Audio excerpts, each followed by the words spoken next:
pós-graduação em Sociologia e Antropologia da UFRJ, é vice-coordenador do Núcleo Interdisciplinar de Estudos sobre Desigualdade, NIED, é doutor em Sociologia pela Universidade de Harvard e, no centro da formação, ela fez na UFRJ.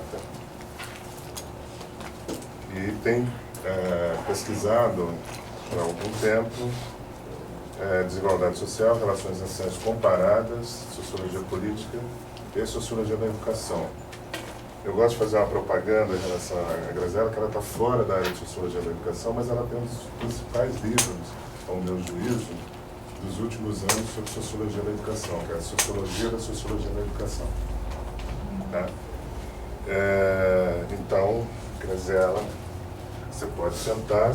Não, vou ficar em pé, que eu vou ter que ficar aqui no... Não, tá tranquilo. Eu gosto de ficar mexendo. Bom, primeiro. Acho que esse é melhor. Tá ótimo. Gente, muito obrigada. Obrigada, Walter, pelo convite, pela apresentação. É um prazer enorme estar aqui. Bom, o Walter tinha proposto que eu falasse sobre... Opa! Problemas, né? Sobre... Não, mas é porque ficou muito tempo parado, eu acho. O Walter tinha proposto que eu falasse sobre esse texto, que foi um texto que eu apresentei na Unbox em 2011 e que já saiu publicado, na verdade, na RBCS em 2012. Foi um texto que eu fiz em coautoria com a Luciana Souza Leão, que na época estava lá no IFIX e agora é doutoranda na Universidade de Colômbia. Mas eu, na verdade, não resisti, tentei fazer uma apresentação para não falar mais do mesmo. Vou tentar falar rapidamente do argumento desse texto, quem quiser saber mais está publicado, mas vou tentar falar também, se tiver tempo. Quanto tempo eu tenho para falar, gente? Que eu tinha esquecido de perguntar isso.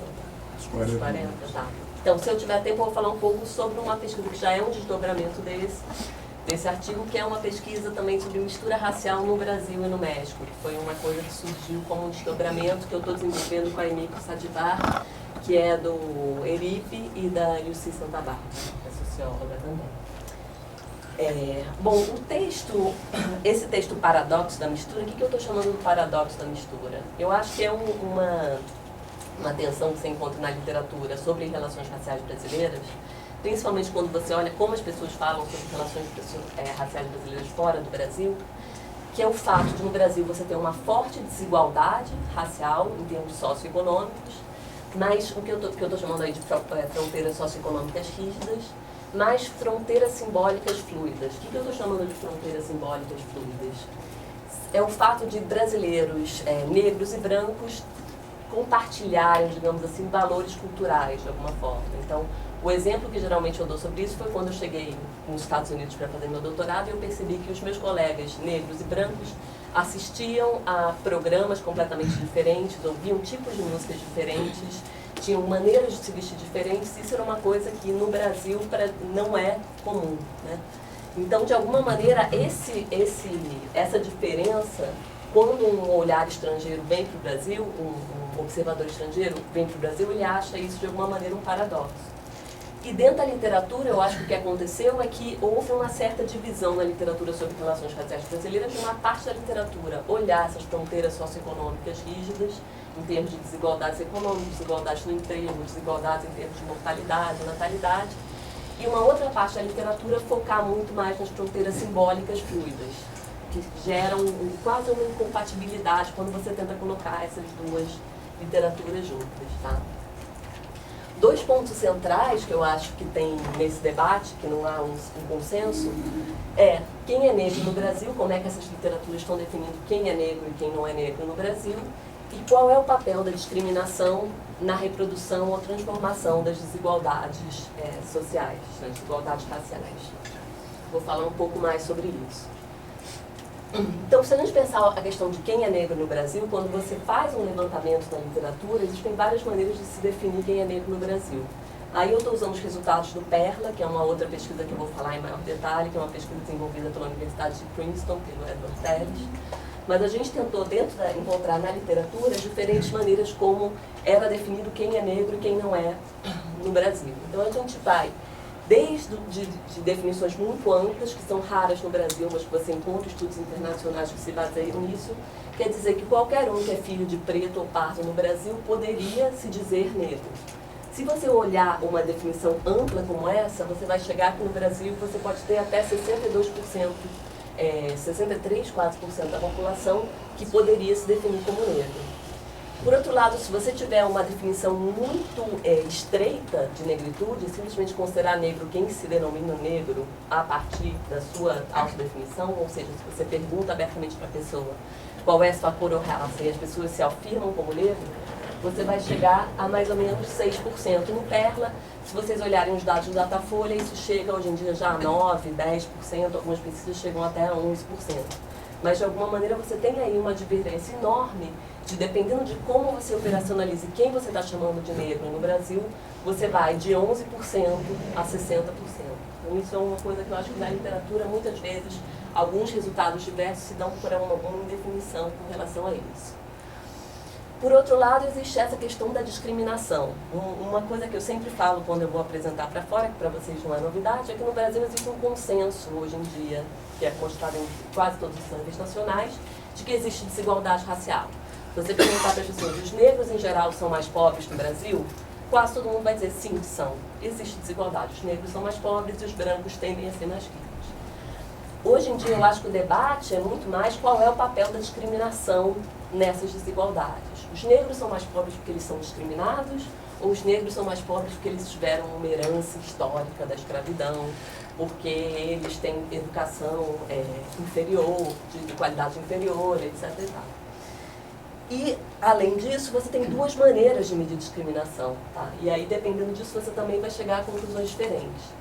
Por um lado, discriminação é medida estatisticamente. Eu vou pegar todos os resultados entre brancos e negros, tentar controlar por tudo que eu posso, educação dos pais, tipo de escola que estudou, se está em que região está, se é homem ou mulher, e tudo que eu não consegui explicar por todas as outras variáveis, e o que eu só consegui, tudo o que sobrou, digamos assim, vira discriminação. E essa é a maior forma das vezes, como as pessoas que estão pensando naquelas fronteiras sociais rígidas que eu estava falando, estão medindo discriminação. Entendendo? Existe discriminação porque praticamente todos os estudos estatísticos, mesmo depois que você controla por tudo, você continua tendo um efeito de raça significativo estatisticamente. Uma outra maneira de pensar discriminação é pensar se as pessoas se sentem discriminadas no Brasil, principalmente os negros. Os negros se sentem discriminados? Isso é uma medida mais subjetiva. E muitas vezes você chega a resultados diferentes quando você pensa a discriminação dessas duas formas.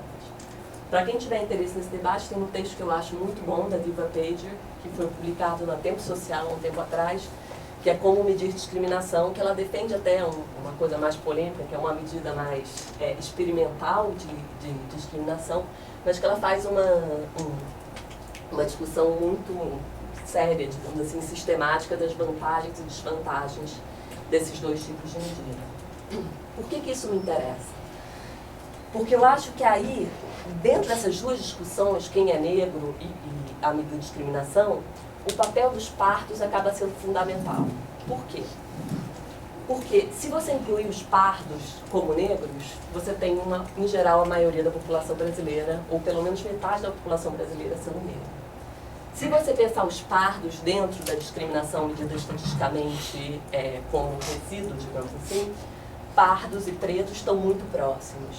Mas se você medir a discriminação como percepção subjetiva de discriminação, você distancia pretos e pardos. Então, isso é um pouco o argumento que eu vou desenvolver agora, mas eu acho que tem um dado que é importante colocar, que eu acho que é os pardos, obrigada, Glória. Os pardos são o grupo, em termos de autoidentificação, que mais cresceu no Brasil desde a década de 50. Tá, então, isso aqui é simplesmente os censos colocados ao longo do tempo. Se vocês olharem, desde 1972 e 90 você tem um aumento de brancos, mas desde 1950, 40, você vai tendo um declínio de brancos e um aumento de pretos e pardos, mas principalmente um aumento de pardos. Então, cada vez mais as pessoas no Brasil se identificam como pardos. Tá? Então, isso aqui aí termina ali no censo de 2010. Oi, gente, estou vendo umas caras. Embaixo amarelos e indígenas, né? Ali embaixo são, porque ficou sem o negócio, desculpa, brancos. A última linha são os amarelos indígenas, que são é um grupo muito pequeno, então nem dá para diferenciar. Tá. Agora, um ponto que foi o que me levou a esse projeto é que não tem quase nada sobre pardo, sobre identidade parda. Realmente é um tema praticamente ausente na literatura.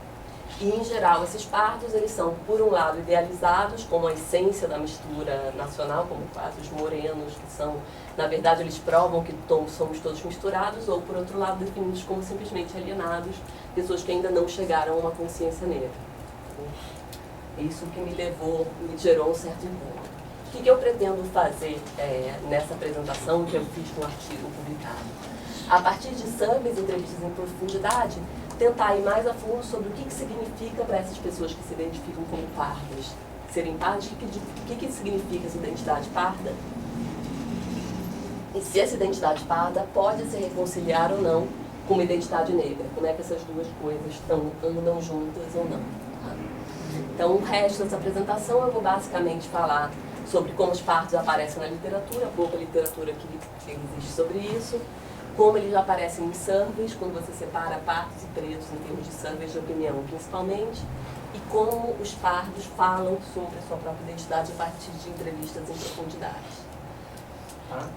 Então, os pardos na literatura, o que eu encontrei sobre a literatura, sobre pardos, em geral, é um debate se pardo é uma categoria nativa ou se pardo é uma categoria imposta, artificial, que não significa nada socialmente. E aí, tem um debate, mais ou menos. Primeiro, existe um debate sobre qual é a origem do termo pardo, e não existe um consenso. Eu encontrei 10 pessoas falando que vem de leopardo, de pardal, de que já, na verdade, já estava na carta de Pero Vaz Caminha. Então, assim, parece não existir realmente nenhum consenso de onde surgiu e por que foi adotado esse termo pardo. A Hebe Matos é uma que defende muito fortemente que, na verdade, esse termo pardo tinha um significado político na época de escravidão, que era para definir negros que não eram escravos. Tá? Mas não há um consenso na literatura de que seja isso de fato. Tá? Do século XIX até o século XX, de alguma maneira, o pardo aparece como um problema por ser não branco, mas também como uma possibilidade de solução, porque ele significava um aumento de pardo da possibilidade de embranquecimento da população. Então, ao mesmo tempo, ele é um problema e uma solução. No início do século XX, como vocês sabem, você começa a ter a questão da mistura racial como uma solução para a construção das nações latino-americanas, principalmente do Brasil. E aí o pardo começa cada vez mais, o pardo como moreno, como uma raça cósmica, né, para usar o termo do Vasconcelos, o misturado, e aí o Vasconcelos e o próprio Freire. Tá. Depois disso, já na década de 70, você tem quase uma perspectiva de que o pardo, na verdade, uma releitura, digamos assim, da teoria do embranquecimento com os trabalhos do Degler, né? Do mulato como scapehead, como válvula de escape. E aí o pardo, entendido aqui como mulato, aparece como a pessoa que teria mais chances frente ao preto de ter ascensão social. Então, o pardo aparecia como acima, seria uma hierarquia. Tem o branco e o pardo tem a possibilidade de se embranquecer. Essa teoria vai ser muito importante porque é a crítica dela que vai trazer principalmente trabalhos do Vale Silva e do Rasenbaum, já na década de 70, para dizer que, na verdade, essa teoria era falha. Que pardos e pretos, na verdade, compartilhavam uma situação socioeconômica subordinada quando comparados a brancos. Tá? Então, os primeiros trabalhos do Vale Silva e do Rasenbaum vão fazer essa junção de pardos e pretos como não brancos, nesse primeiro momento. Num segundo momento, essa discussão vai ser na esfera política cada vez mais apropriada, juntando pardos e pretos como negros, que é mais ou menos onde a gente ainda está hoje. De alguma maneira, se vocês olharem jornais, relatórios do IPEA e uma série de coisas, em geral a gente junta, por essa semelhança socioeconômica, pardos e pretos como negros, principalmente quando a gente vai discutir desigualdade racial, etc. Então, em geral, existe muitas vezes esse consenso dentro dessa literatura. Mas aí a pergunta que eu me coloquei, e ainda me coloco, é por que, se pardos e pretos são tão próximos, e se existe essa consciência cada vez maior de uma discriminação, de uma desigualdade comum, por que cada vez mais as pessoas se definem como pardos? Por que isso acontece? E aí na literatura eu acho que tem duas grandes explicações para isso, como eu já coloquei anteriormente. Por um lado, uma explicação que fala que é falta de consciência. Esses pardos, na verdade, não têm coragem de se assumir como negros, e eles se assumem como pardos porque eles ainda não foram conscientizados da importância da sua identidade negra. E uma outra explicação que vai para o outro caminho falou, não, esses pardos, na verdade, eles são quase a essência nacional, eles defendem a nossa mistura, e eles entendem que eles não são nem brancos nem negros, que eles, na verdade, têm um pouco de cada grupo, e eles estão ali no meio tempo. Então, oi? Tem algum brasileiro? A Ivone Magui, o Monanga, a Souza, enfim, tem algumas pessoas, mas tem. Muito obrigada. Mas o que está ausente na literatura, o que encontrei esse momento ausente na literatura é a voz dos pardos. Tá? Por que os pardos dizem que eles se identificam aos pardos? Quem são esses pardos? De fato, além de compartilharem a situação socioeconômica com os pretos, quem são eles e por que eles se identificam? Isso realmente eu não consegui encontrar praticamente nada. Então, nesse sentido, eu dei digamos assim, eu tentei dar a palavra, né, para esses pardos. Então, como é que eu fiz isso? Por um lado, eu comecei com simples análise de surveys de opinião, que eu acho que é uma boa maneira de generalizar. Então, eu peguei o Datafolha de 95 e 2008, o PSERP, que aí está com o nome errado, na verdade, no final, e na época também eu usei o PESB um pouco, e o PERLA, que é esse survey, um survey latino-americano sobre raça, tentando olhar pretos e pardos, como as perguntas sobre identificação e percepção de discriminação. E além disso, eu tinha participado de uma outra pesquisa, que é uma pesquisa comparativa de Estados Unidos e Brasil, onde a gente entrevistou 160 negros, e aí negros nesse sentido mais político, digamos assim, pretos e pardos, mas a gente tentou, de fato, entrevistar pretos e pardos, e dividir esses pretos e pardos em o que a gente chamou de classe média, ou classe média alta, seriam pessoas com ensino superior e ocupações profissionais, e uma classe média baixa, uma classe trabalhadora, que seriam pretos e pardos com ensino médio e com carteira assinada, ou, para alguns, a nova classe média, como vocês preferirem chamar esse grupo. Então, o que eu contei sobre os pardos no survey? Primeiro, em termos, se você olha os dados mais estruturais, eu acho que eu não vou repetir isso aqui, não repito isso no survey, mas todo mundo sabe que os estudos do Rasenbaum e do Vale Silva continuam válidos. Pretos e pardos compartilham status socioeconômicos inferiores quando comparados a brancos. Esse é um dado que já está aí, que praticamente ninguém rejeita.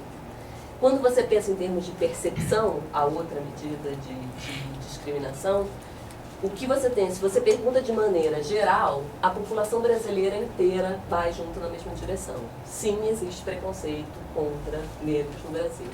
Isso é um dado que, mesmo você pergunta como preconceito, como discriminação, existe um certo consenso na população, no survey de opinião, de que existe. E aí sempre vem aquele dado de existe discriminação, 90% diz que sim, você discrimina, ninguém discrimina. Então, país racista sem racistas.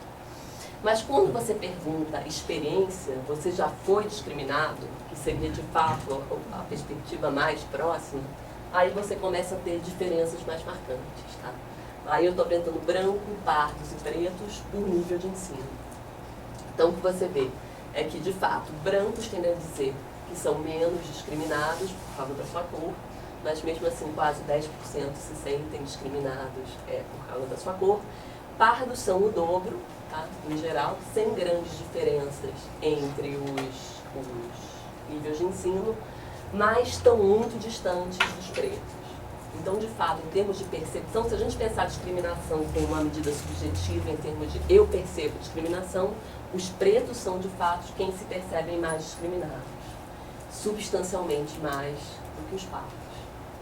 Então, mais uma vez, isso mostra um pouco esse paradoxo. Por um lado, discriminação em termos de desigualdade, eu estou ali pretos e pardos juntos. Em termos de percepção, eu estou com os pretos. De alguma maneira, isso reforçaria uma tese de uma falsa consciência. Esses pardos estão sendo discriminados e não estão percebendo. Em geral, as pessoas que tentam juntar isso, mas será que é isso mesmo? E aí, para isso, eu fui entrar nas entrevistas em profundidade. E olhando essas entrevistas em profundidade, o que eu encontrei foram 3 grandes grupos, digamos assim, de pardos, que eu chamei aí de negros pardos, pardos negros e pardos pardos. Por que eu estou chamando isso? Os negros pardos, a gente começava a entrevista perguntando, as pessoas não sabiam que essa era uma entrevista sobre identidade racial. A gente começava a entrevista perguntando, então, me fale sobre a sua vida, o que você trabalha. A gente dizia para eles que era uma entrevista sobre mobilidade social. Só que a gente tinha um breve questionário anterior que a gente perguntava para eles de forma aberta. Qual é a escolaridade dos seus pais, qual é a sua escolaridade, qual é a sua cor ou raça, deixava eles responderem espontaneamente e depois perguntava, e de acordo com as categorias do IBGE. Esses negros pardos, em geral, eram pessoas que se definiam como negras na hora que se tinha pergunta aberta e na hora da pergunta do IBGE se diziam pardos. Então, já é um grupo específico.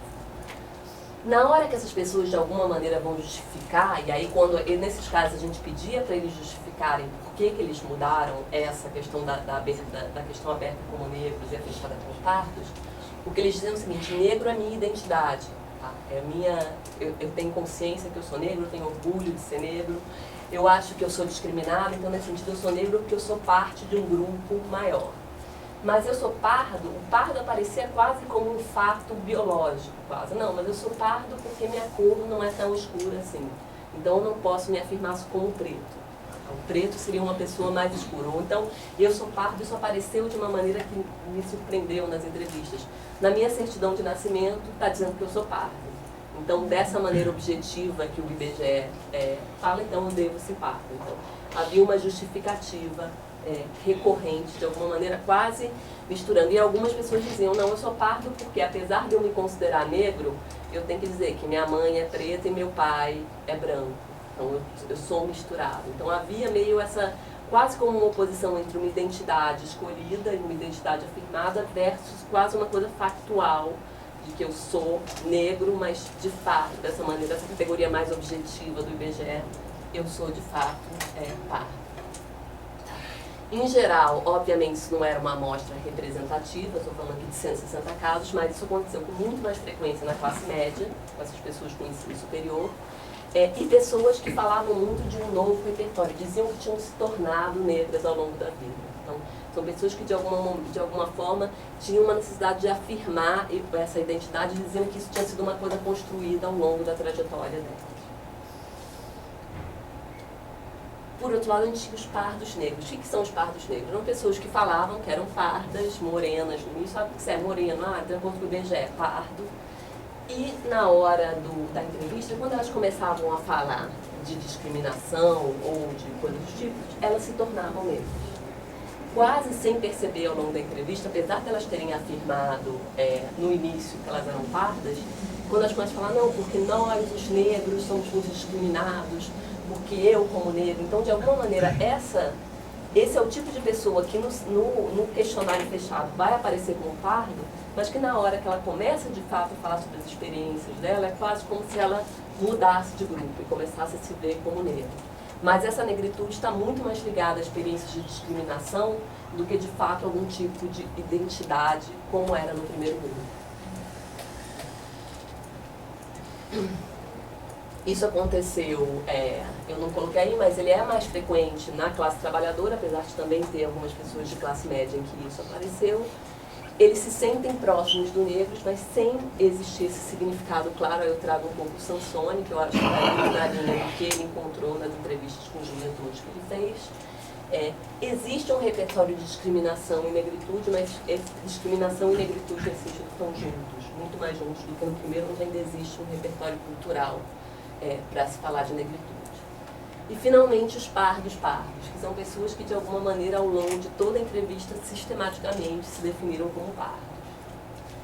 o que aparece? Eles estão muito mais próximos daquela falta de consciência, de alguma maneira, ou de pessoas que de fato acham e acreditam de fato que existe uma diferença. Mas aí com frequência você encontra, uma frequência não é todos os casos, mas você encontra pessoas falando, fazendo referências que gostaria de ter o cabelo liso, que gostaria de ser mais bonito, que com referências de alguma maneira de embranquecimento, um distanciamento dos negros, falando que discriminação e preconceito é uma coisa que acontece com os negros, não com ele, então uma clara sensação de esterilização. E um discurso da centralidade da discriminação socioeconômica. Então, o tempo inteiro eles falam de discriminação, mas percebem a discriminação que eles sofrem como a discriminação socioeconômica, muito mais ligada à maneira como eles se vestem, e a maneira, a origem socioeconômica. No Rio de Janeiro aparece também muita questão da residência, né? Zona Norte, Zona Sul, que é muito marcada. Devia ter dito isso antes, essas entrevistas foram todas feitas no Rio de Janeiro, o que mais uma vez limita muito o poder de generalização dos resultados. Bom, conclusões. Um primeiro ponto que eu acho que é importante frisar é que, apesar da gente usar negros em alguns momentos, é importante fazer essa afirmação, eu acho que a gente também, como, do ponto de vista analítico, não pode ter de vista essa diversidade entre pretos e pardos. Eu acho que isso é uma coisa que está cada vez mais consensual. Hoje em dia, eu acho que poucas pessoas do movimento negro, de fato, defendem que no censo, por exemplo, deveria se abolir a categoria de pardo. Cada vez mais, eu acho que as pessoas já aceitam que o censo tem que continuar com essa série histórica, que existem particularidades desses dois grupos, mas essa diversidade, eu acho que a gente tem que estar atenta a ela quando faz essas análises de dados. Por outro lado, também é preciso estar atento, e eu acho que é um tema que ainda não está desenvolvido, como negritude e identidade parda estão ligados. Então, eu acho que a resposta que a literatura deu até agora, de ver isso em termos de alienação, ou ver isso em termos de celebração de mistura, nenhuma dessas duas formas parece ser satisfatória para entender a fala dessas pessoas. Existe uma diversidade muito grande que ainda precisa ser melhor estudada. E, finalmente, eu acho que mistura racial e discriminação, a maneira como essas duas coisas estão ligadas, ainda é uma tensão na literatura brasileira. A gente, ou, como eu falei no início, a maioria das pessoas ou vai para um caminho de celebrar a mistura, ou vai para um caminho de negar a mistura e dizer que é a pior coisa, que é um mito e que ela impede a organização social. E eu acho que o mais interessante que o caminho tem que seguir agora é tentar entender como essas duas coisas estão de forma ligadas. Quanto tempo? Tem? Então eu vou poder seguir um pouco mais. E foi a partir dessa ideia que me levou a pensar a mistura racial em perspectiva comparada, tá? No Brasil e no México. E aí eu saio de um texto que estava muito fechadinho, quem quiser ver na RPCS, para entrar num terreno muito mais pantanoso, que eu estou ainda começando de fato. Isso é um trabalho em curso. Mas que surgiu de também um debate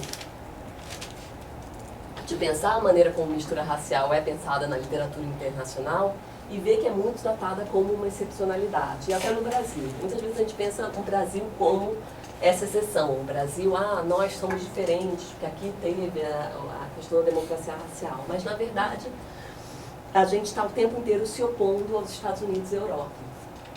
E eu acredito, e essa questão da mistura racial teve uma mudança, tanto no Brasil como na literatura internacional, de primeiro ser apresentada como uma solução, como alguma coisa que vinha resolver todos os problemas. Estou aqui pensando no pré-estudos Unesco, né? Nossa, o Brasil é o espelho que os Estados Unidos têm que olhar para resolver seus problemas raciais, etc. e tal. E com os estudos Unesco, depois estudos de Rasenbaum e Vale Silva, você começa a ter cada vez mais o oposto disso. Não, a mistura racial é o pior que pode ter, o mito da democracia racial, e é isso que permite que a desigualdade racial brasileira se reproduza sem maiores problemas. Então, a mistura racial meio que teve essa mudança na literatura, de ser uma maravilha para ser o pior dos nossos males. Mas eu acho que é importante, principalmente no olhar da literatura brasileira, pensar essa questão da mistura racial menos como uma excepcionalidade nossa e mais como um fenômeno regional. A gente se coloca muito pouco dentro do debate da América Latina. Tá? Eu acho que isso é uma falha, digamos assim, porque são caminhos históricos muito mais próximos do nosso, por mais que com as suas especificidades. Então, nessa pesquisa, a ideia é exatamente entender isso. Tudo bem, existe mistura racial, mas não existe só aqui. Existe em outros lugares também. Como é que esses outros lugares estão lidando com essa questão de mistura racial e discriminação ou desigualdade racial? Quais foram os caminhos históricos, digamos assim, que esses outros lugares seguiram? Por que Brasil e México? Porque são dois, em termos de similaridade, tá? São dois países onde a mistura racial foi um eixo central da construção do Estado-nação. Esses dois lugares. A questão da mestiçagem no México é fortíssima. Mais de quase 70% da população mexicana se define como mestiça. Então, de fato, é uma sociedade que é pautada nesse discurso da mistura.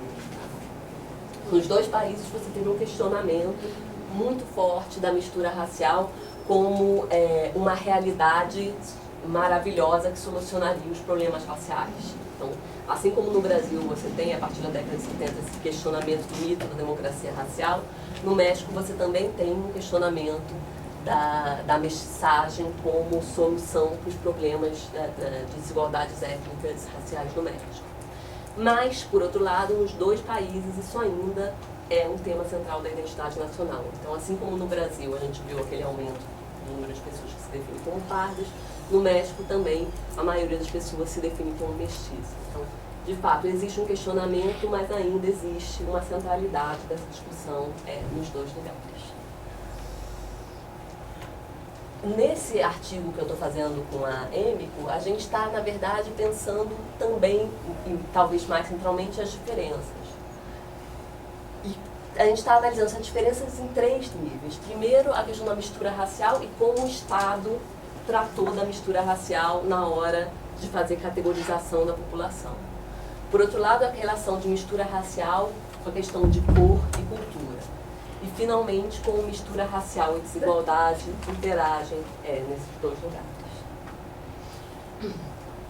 Então, mistura racial e categorização pelo Estado. Não vou ter tempo de entrar em detalhes, mas basicamente, como vocês sabem, já conhecem no Brasil, o Brasil, apesar de um discurso de democracia racial, manteve, entre idas e vindas, uma categorização da sua população. Então a gente encontra, desde 1872, obviamente com o gap ali durante muito tempo, não só por uma ideologia de não contágio, mas até por desorganizações do censo. No início do século XX, tem os trabalhos da Mara Losman, que são muito bons para mostrar isso, como muitas vezes não foi uma ideologia deliberada do Estado não contar por raça, mas sim quase uma desorganização.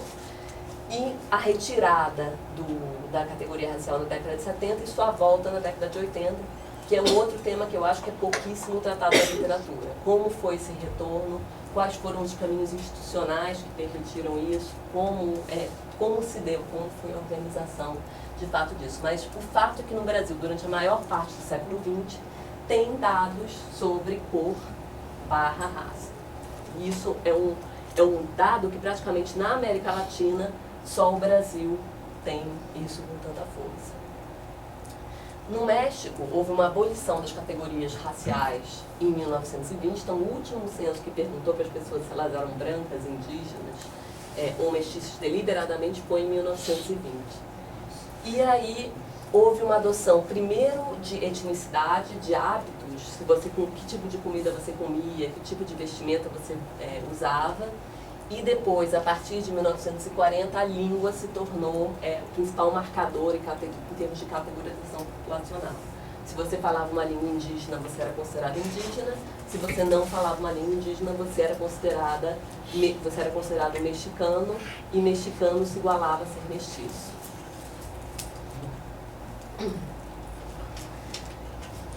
Mas não é só aí, tá? E aí o elo causal fica um pouco mais complicado. Isso, como eu disse, é um artigo em progresso.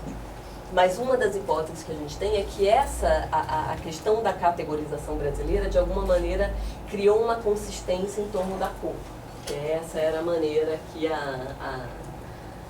o Estado, de alguma maneira, estava definindo essas pessoas. E no México, a questão da não cor, a não categorização e essa ênfase em língua e cultura acabou criando uma centralidade da cultura como diferenciação dentro da mistura racial. E aí eu vou falar um pouco sobre esse estudo do Perla, porque agora eu vou apresentar alguns dados dele que são bastante polêmicos. O Perla é a pesquisa sobre etnicidade e raça na América Latina, em espanhol, então tá, Latinoamérica. Foi financiado e organizado pelo Edward Telles, que é professor de Sociologia agora da Universidade de Princeton, mas com participação de pesquisadores. No Brasil éramos eu e Marcelo Paixão, no México um grupo de pesquisadores, fundamentalmente do Colégio do México, na Colômbia e no Peru. A ideia era pegar México e Peru como dois casos onde havia muita mistura entre indígenas, onde indígena era a categoria central, e Colômbia e Brasil, para tentar pegar mais a discussão da negritude na América Latina. Por que esse estudo se tornou polêmico? Porque o Ed Telles insistiu muito em ter uma medida de cor ou raça que fosse além da simples categorização usando os dados do censo. Então, além da gente pedir, e a gente pede para as pessoas se definirem de maneira espontânea qual é a sua cor ou raça, usando as categorias dos censos censitárias de cada um desses países, o Ed Telles criou o que se chama de uma variável instrumental para tentar medir cor. Como ele se propôs a fazer isso? Ele criou uma escala de cores e pedia para os entrevistadores, na hora da entrevista, dizerem qual era a cor dos seus entrevistados. Isso, como vocês podem imaginar, gerou uma briga tanto dentro do próprio grupo como fora. A gente brigou, eu perdi o número de reuniões que eu gritava com ele falando: não sou uma antropóloga da década de 20 que vou sair por aí medindo o crânio das pessoas. Isso é um absurdo, etc. e tal. Mas dentro da conversa, o que cada vez mais a gente se conscientizou é que isso era uma maneira de tentar medir cor sem usar as categorias que tinham um significado simbólico para as pessoas. Então, quando você pede para alguém classificar alguém como preto, como a maioria dos estudos falam, isso, a pessoa junta a categorização dela preto, cor, mas também status socioeconômico. Isso seria uma maneira, de alguma maneira, quando você pede para as pessoas classificarem simplesmente a cor e elas não estão usando a categoria, tentar capturar essa cor de uma outra forma. A briga, o livro agora vai sair pela University of North Carolina Press. Na introdução a gente fala sobre essas brigas e o consenso que se gerou é que isso não é uma medida objetiva, isso é uma medida sobre percepção sobre cor, usando categorias de uma paleta de cores. Então o que a gente está falando aqui é menos de fato um dado objetivo sobre cor das pessoas, porque ninguém saiu por aí colocando essa paleta na cara das pessoas e olhando, não, você está aqui, mas sim uma outra maneira de perguntar sobre cor em termos de classificação dos entrevistadores. E no final das contas, o que acabou me convencendo é que de fato os resultados foram muito interessantes. O que eu estou mostrando aí? Cada uma dessas, ali embaixo é aquela paleta de cores que vocês vão ver que vai de 1 a 11, são 11 categorias, então a 1 seria a mais clara e a 11 a mais escura. E aqui a gente mostra onde é que as pessoas que foram classificadas como brancas, onde é que elas foram classificadas em termos da paleta de cores. As pessoas que foram pardas, onde é que elas foram classificadas na paleta de cores? As pessoas que foram pretas, onde é que elas foram?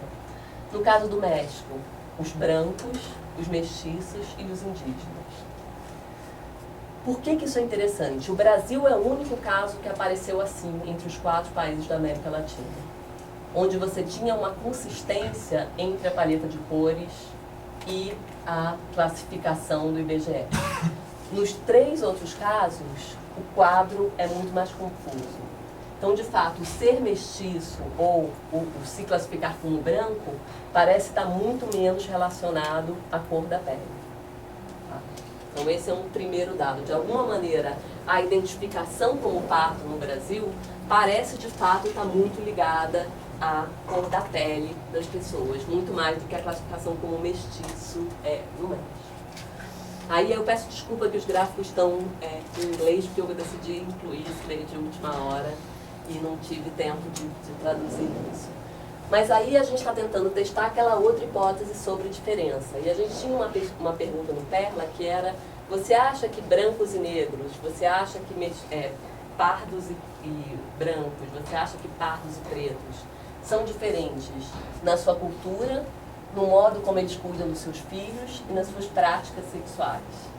Foi outra questão polêmica, como vocês podem imaginar nos debates da pesquisa. Mas o que você encontra aqui? Que no Brasil, o índice de pessoas, quando você pensa brancos com negros, pardos com negros, pretos com brancos e pardos com brancos, poucas pessoas veem diferenças nesses termos culturais. Aí eu incluí isso aqui. Quando você pergunta com relação a indígenas, aí a coisa já muda de figura. De fato, as pessoas veem muito mais diferença com relação aos indígenas. Mas no México, essas diferenças são muito mais marcantes em todos os grupos. De alguma maneira, se eles não veem, se a diferença não aparece em cor da pele, ela aparece muito mais centralmente em termos das diferenças culturais nessas três esferas. Tá? Tanto com relação a mestiços e brancos, mestiços indígenas. Então, os grupos, de alguma maneira, parecem se identificar de maneira muito mais diversa. Eu sei que é muita informação, mas depois, qualquer coisa, a gente pode voltar a isso. O que isso me diz em termos de desigualdade? E aí o que eu tentei mostrar é como é que, pegando uma medida, estou simplificando o dado enormemente, e ainda tem um problema de escala dos gráficos aí, mas a gente está olhando média de anos de educação, por um lado, usando aquela escala, tá? E aí a escala está agregada. Essas aqui são as pessoas que foram classificadas com uma cor da sua pele de 1 a 3, aqui de 4 a 5 e aqui de 6 a 11, e aqui os três grupos raciais. E aqui é a mesma coisa para o México. O que aparece aqui? No caso brasileiro, quando você usa a cor, você tem a mesma tendência, mas a diferença entre mais claros e mais escuros aparece de maneira muito mais central do que ela aparece entre pardos e pretos. No caso do México, isso é ainda mais marcante. Tá? Porque no caso do México, o que acontece é que os mestiços teriam, em geral, uma média de educação maior do que as pessoas que são brancas.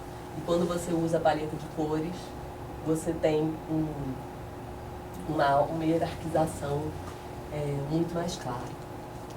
E esse é um resultado que foi reproduzido nos 4 países, desculpa, no Peru e na Colômbia, acontece exatamente a mesma coisa. A paleta de cores, de alguma maneira, foi uma medida muito mais preditiva de resultados socioeconômicos do que a autoidentificação ou a identificação do entrevistador usando essas categorias.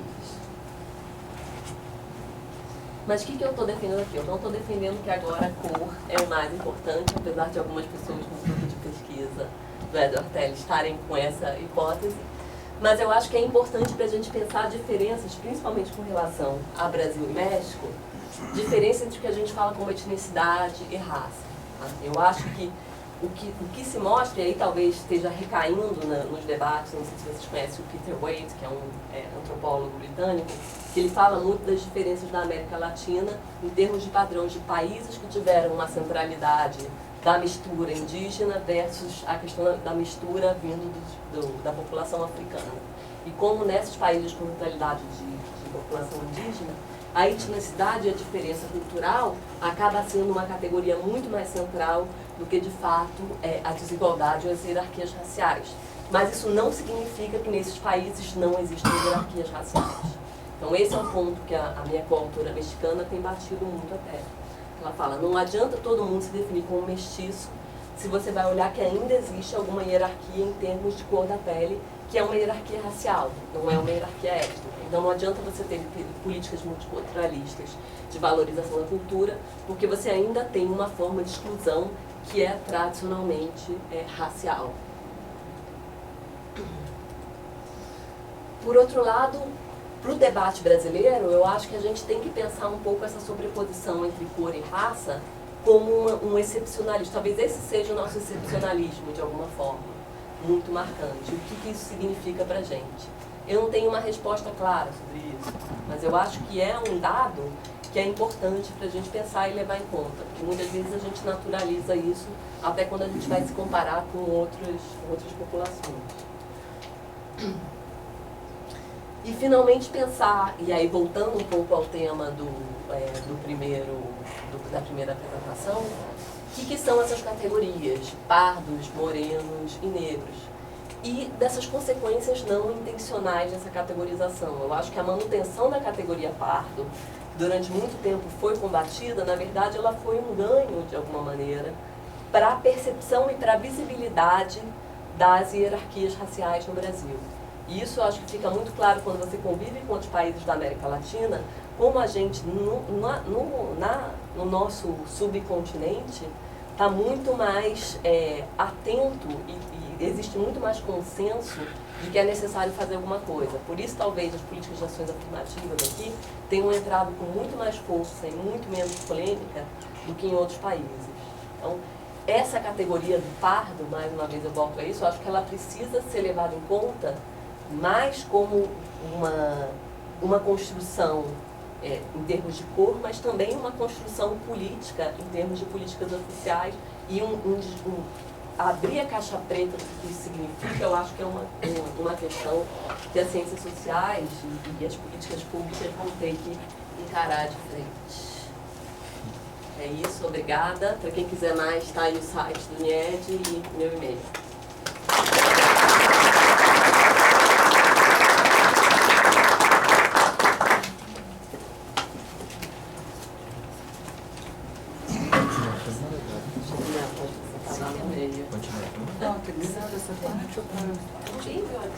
Gravou. Não veio não. Se for possível, acho que Então você vai pôr o nome de todo mundo no final, né? eu estava tão atento à fala que eu esqueci de passar um pouquinho.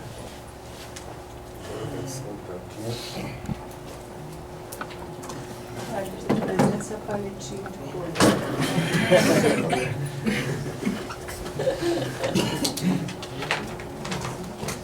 Aberto para o debate.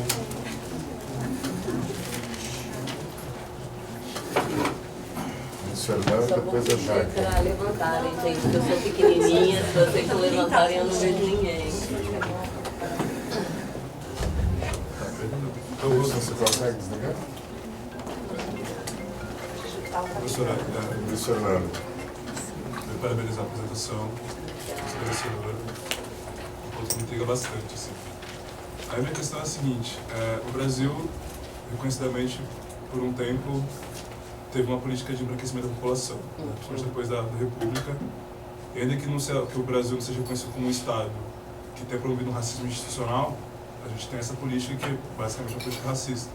Daí depois de um tempo isso some, aparentemente, aí do debate, né? E aí, às vezes, conversando com alguns amigos, a gente fala, pô, mas existe de fato uma tentativa por parte do Estado, por parte de um certo consenso aí de uma elite, de que o Brasil deva continuar um trajeto de embranquecimento e tal. A gente nunca chegava muito bem no consenso, debatia várias coisas, ia para música, ia para casamentos, ia para a questão da mulher negra, como ela é tratada e tal, no sentido de que, bom, você não tem reprodutividade, né? Enfim, o debate era... Eu me lembro de uma vez que eu peguei um material promovido pelo Estado de São Paulo sobre sexualidade. E mostraram várias formas de envolvimento sexual, enfim, e tinha casais héteros, casais homo, mais novos, mais velhos, de tudo. De negros com brancos, de homossexuais negros brancos, tudo possível. Menos de negros héteros com... Né? E me chamou muita atenção. Falei, por que não tem uma representação iconográfica também desse tipo de relacionamento? Né? Parece algo bastante tendencioso.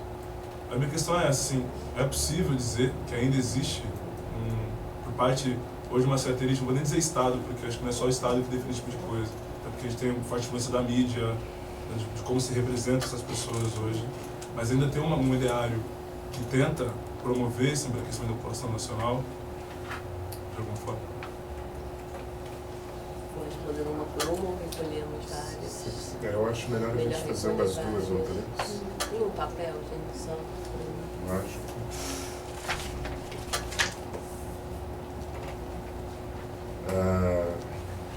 Glória. É a Jaque pediu. Não, eu pedi. Glória e Ontem, Danilo. da vez passada, eu fiquei para trás, agora eu fiquei para frente. Não foi bom. Eu queria duas coisas sobre a questão da identidade.